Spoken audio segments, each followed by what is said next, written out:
Do you want the real red pill on Christianity? I can give you the red pill, but it won't go down easy. I studied a number of world religions and attempted to reconcile all of that with modern science. Absolutely every religion contains seeds of truth. In fact, every religion I have ever studied is based almost entirely on truth. The problem is figuring out which tiny seeds of mistruth have been placed therein by deliberate mistranslation, omission, and at times even outright fraud. At this point, it seems reasonable to state that all of the world's religions, literally each and every one, have been infiltrated and corrupted to an extent. All of them, without exception, have offshoots and even majorities of people which have been grossly misled by those who seek power, often of the metaphysical kind. So what can I tell you now exactly? What are these seeds of truth? A world exists beyond the physical. A higher power exists in this world, and likely countless other beings, both positive and negative. Your action in this life have a very significant, possibly permanent effect on what will happen to you upon your physical death. The whole world is run by people whose number one goal, beyond anything else, is to sow as much confusion as possible about the two items above. What exactly do they want, knowing that the real world exists in higher dimensions? Their number one goal is to bring your soul under the control of the negative metaphysical entities to which they answer. This is the purpose of the so-called New World Order meme, the real goal of which, as many of you already know, is to establish a worldwide Luciferian religion. These people already have almost all the money and power. Now they are after the only thing that they don't have, your soul. Continued. Surprisingly, it is not difficult to explain, understand, or even prove. In fact, in the age of information, many times more proof than is absolutely necessary exists. The real challenge is figuring out what it is in a sea of this info, and finding the time to study it, in a life deliberately designated for maximum distraction, drudgery, and otherwise enslavement. The truth, as saying goes, is out there. So where does this bring us? The elites of this world, it seems, are hell-bent on taking control of your soul, by any means necessary. How, you might ask, is this plan to be accomplished, and what can you as an individual do to definitely stop it? The only way they can gain control over your soul, literally the most precious commodity in the universe, the only thing that in the real world, in the higher dimensions, has any real value, is to cut you off from the divine protection of God. Understand, God is infinitely powerful. There is no battle going on between God and them. The only battle taking place is between them and you. So how then, can they accomplish the goal of taking you away from underneath God's protective wing and leaving your soul unprotected so that the negative higher dimension entities to which they answer can accomplish their goal of taking it over and making you their slave? Very simple, sin. What is sin? Sin is transgression against universal law. Sin, generally speaking, is anything that harms yourself and others. Everything listed as sin in the Bible, from greed to murder, or even desiring your neighbor's wife, if followed through upon, will in some way lead to your own destruction, and often that of others. Continue. God, you see, is not in the business of telling you what to do, or forcing you in some way to follow some set of imaginary rules.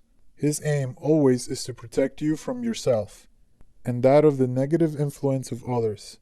He so respects your free will that if you choose to do so, you even have the ability to kill, for which of course you will face the appropriate consequences. So if you're asking yourself, why doesn't God just step in? This is why. We have free will and this world runs in accordance to it. God does not allow murder, poverty, or injustice. We do. We could just as easily stop allowing it, which is sooner or later what the human race will come to. A better world is coming, but first we must win the battle within ourselves. So what is this battle? You see, the real purpose of this world as it exists today is somewhat of a school. In the beginning, God would create metaphysical entities and let them roam free. He still does because he respects free will. But sometime in history, an event took place which turned everything in the heavens upside down. One of those entities rebelled. His name, of course, is Lucifer, and if you doubt that he exists, you only have to look at the back of the dollar bill. All four of his logos are prominently displayed, the eye, the pyramid, phoenix, and hexagram, along with a bunch of others. But let us not get lost in the details. You can research all of these on your own time. Let's go back to the story. How can you as an individual protect your soul? Two ways. One, accept God's divine protection, rejecting false gods and atheism. Two, avoid transgression against universal law, particularly murder, which includes abortion. How do you accomplish number one? Quite simply, just ask for it. It is freely given. You do not have to earn it. You do not have to go to church. You do not have to do anything except make a free will choice to ask for it. God doesn't force anything onto you if you ask. It is given. If you don't ask, it is not. You have free will, which is respected at all times. Make your choice and enjoy the consequences. How do you accomplish number two? Also very simple. Avoid harming anyone at any cost. Even and especially if somebody tries to trick you saying it is for the common good. This is exactly how the devil operates. As the saying goes, the road to hell is paved with good intentions. Countless souls have been lost by being tricked out of the desire to do good. Remember, the command is clear. Thou shalt not kill. Thou shalt not steal. Thou shalt not commit adultery. There is no if or any sort of fine print attached to these statements. So what will happen if you disobey? Will God send you to hell for killing somebody? Well, yes and no. First of all, God doesn't send anybody anywhere. You do. Regardless of where you live on earth and what religion you follow, you've been informed that if you commit murder, there will be serious consequences. You've been given the knowledge. God freely offers His protection and offers you an afterlife in a positive higher dimension. He made you. He wants you to be happy. If, however, you reject Him and reject the universal law of harmlessness, and it is within your right of free will to do so, you naturally give up His divine protection and give up the ability to live in His realm. Because you have chosen to do so of your own free will, despite being warned of the consequences. What happens then? Well, then it's just you and Lucifer, the old rebel we talked about earlier. If you reject God, your false god becomes Lucifer. So then, where does this leave us? Yes, Jesus Christ and why He died for your sins. This is surprisingly both very easy and very difficult to understand. Somehow, it had taken me years to really begin to grasp it. So, who is Jesus Christ and why did He die for your sins? Jesus Christ was born Joshua ben Joseph. He was a young Jewish rabbi and looked very much like a modern-day Palestinian. In fact, many, if not all of them, are biblical Jews who converted to Islam many centuries later. That is why many, if not most, of the people today calling themselves Jews look nothing like the people from that geographical area, because they came from Caesarea in Europe and converted to Judaism 800 years ago. One post left.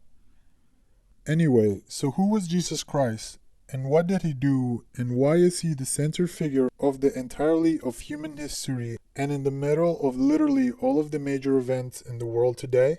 Which, as we discussed, are all parts of the plan to bring about a Luciferian New World Order? Jesus Christ, as far as I'm concerned, is God, who reincarnated in the flesh to save us from ourselves. Remember the reincarnation meme? The concept of karma? Karma is literally that in spiritual form. It's spiritual usury. Why do you think they hate Jesus so much?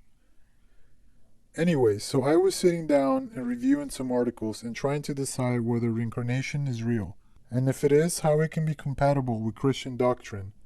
I had studied and continued to study religions such as Hinduism and Buddhism pretty extensively, with the goal of building the most accurate picture of reality there is. So I finally got to an article attempting to debunk reincarnation and also speaking about Jesus Christ when it hit me. Even within the Eastern philosophy of karma, which states that you will continue reincarnating on earth until all of your karmic debts are paid, the actions of Jesus Christ make sense. In fact, even from the viewpoint of these religions, perhaps they make the most sense. God willingly sacrificed Himself for your karmic debt. It finally dawned on me why the Bible stressed over and over that you have to accept what Jesus Christ had done in order to be saved. Prior to that day, I was unable to tangibly connect the two. Why would you have to accept what He had done for it to work? What does your acceptance of His actions have to do with anything? And tonight it hit me. By accepting what Jesus Christ had done, you are using your free will to redirect your karmic debt onto Jesus, thereby depleting your karmic debt and being saved.